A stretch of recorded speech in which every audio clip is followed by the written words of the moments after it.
Today I'm going to talk about the social contract, from Rousseau to the honeybee.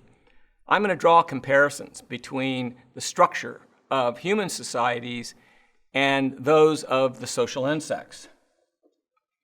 This comes from chapter 4 of this book, which you can get if you want. Human and insect societies share many features in common. Why? I'm going to maintain that the reason that they share features in common is because that's the only way that societies can exist. The societies that don't have specific kinds of features will fail. Therefore, when you look around and you see human societies and other societies of vertebrates and insects, you find these same common features because without them, they wouldn't be here. My explanation begins with Jean-Jacques Rousseau. He was a mid-18th century political philosopher who had a very strong influence on the shapers of our Constitution and the foundations of our own country, the United States. Rousseau wrote in his essay, The Social Contract, in 1762, that man is born free, and everywhere he is in chains. How did this come about? I don't know. What can make it legitimate? That question I think I can answer.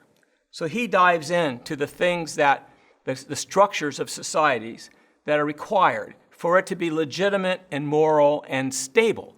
Without the legitimacy and the morality of it, you will have a despotic society and it won't be stable. It won't continue. The social contract is something that when we are members of society, we have some tacit understanding of the kinds of behavior that constitutes a social contract. We understand the kind of behavior that we need to have in order for this group, this society to stay together. Without that contract, societies would fail. The essence of the social contract, according to Rousseau, was each of us puts his person and all of his will in common under the supreme direction of the general will, and in our corporate capacity, we receive each member as an indivisible part of the whole. For a social state to persist and to be legitimate and stable and moral, the members of the society must give up their personal natural rights in return for social protections of the same rights and accept everyone that joins their society as equal under those protections. We have a Constitution. The preamble to the Constitution says, "We, the people of the United States, in order to form a more perfect union, establish justice, ensure domestic tranquility, provide for the common defense, promote the general welfare, and secure the blessings of liberty to ourselves and to our posterity, do ordain and establish this Constitution for the United States of America." The Constitution itself is not a social contract. Social contracts are tacit. They're understood. They're not written out. It's a behavioral set that we have, that we adhere to, that allows us to live together in a society. Our Constitution is a supreme law that provides for a government that protects our individual rights, that we forfeit, and provides social services, making our society moral and legitimate. Primitive societies,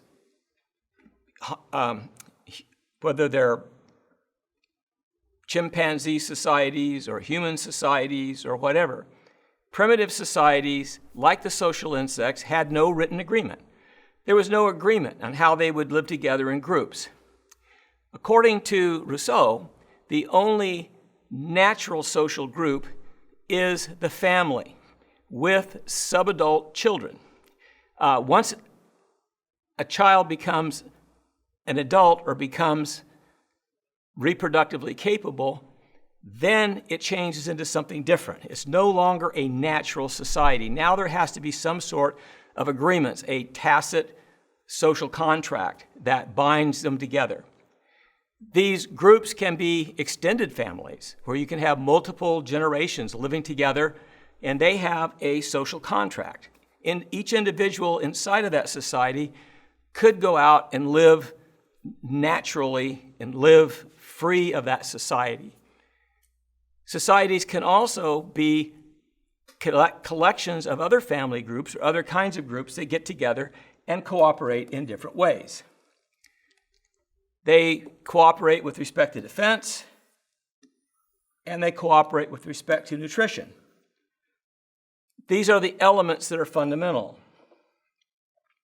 So what does this have to do with bees? I say everything. When you look at honeybee workers, such as these and this, when you observe them, you see that they're working slavishly, continuously, and they're doing this with shriveled ovaries. Their ovaries are very, very small compared to those of a queen. They have very few opportunities to reproduce, and when they do, they often get punished for reproducing. And basically, all of the reproductive will of that colony is contained in one individual, the queen. She's the sole reproductive.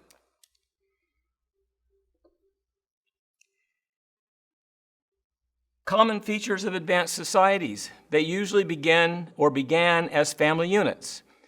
They often have conventions regarding reproduction. They're organized for nutritional needs of the group. They're also organized for the defense of the group against outside threats. And they have internal policing against cheaters, and this is important. And individuals often specialize with respect to the services that they provide to the group at large.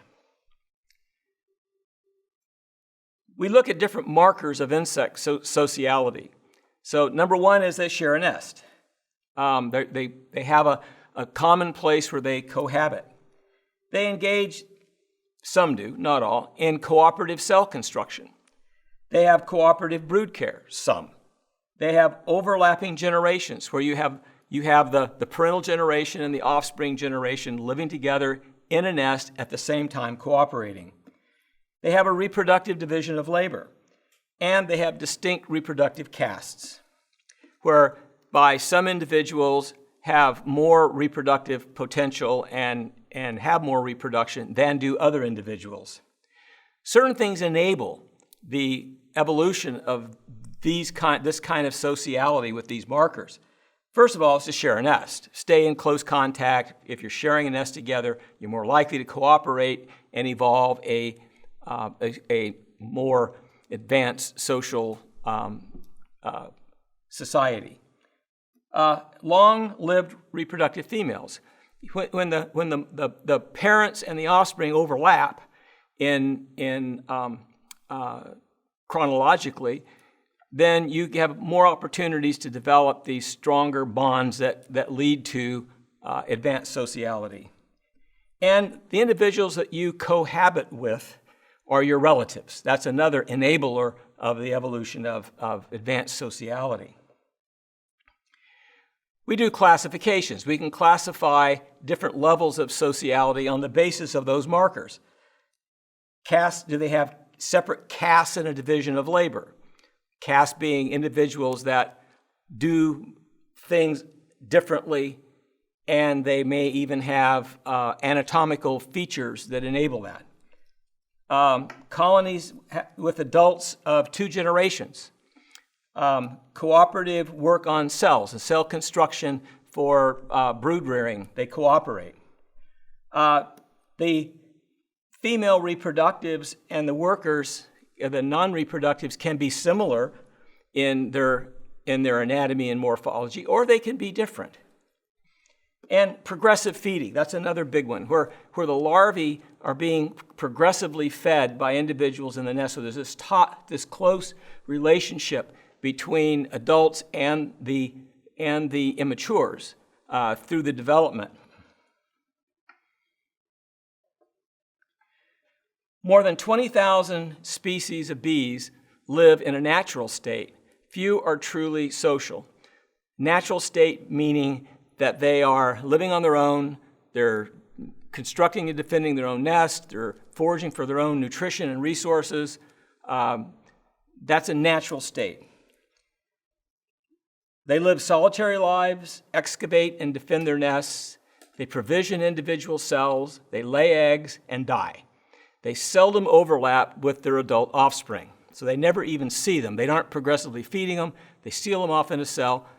They end up dying or going someplace else before those individuals emerge as adults, so there's no overlap between adults and offspring. An example of that is the leafcutter bee. Sometimes if you go out into your garden and you look at the leaves on your plants, you'll see some of them are cut out in these half moon or three-quarter moon shapes. Well, those are being cut out by leafcutter bees. Leafcutter bees occupy nests that are hollowed out stems of plants or burrows that are going into other larger stems or whatever. And they go in and they provision a cell with pollen and nectar, and then they lay an egg and they seal the cell off, and then they progressively go out till they get to the end. They put a final protection on that cell constructed from these leaves, and then they move on. The small carpenter bee is really interesting. I find them fascinating. They burrow into the pithy stems of plants, the pithy ends. They'll bore a hole into that stem, and once they get down to the end of the stem, then they start constructing cells.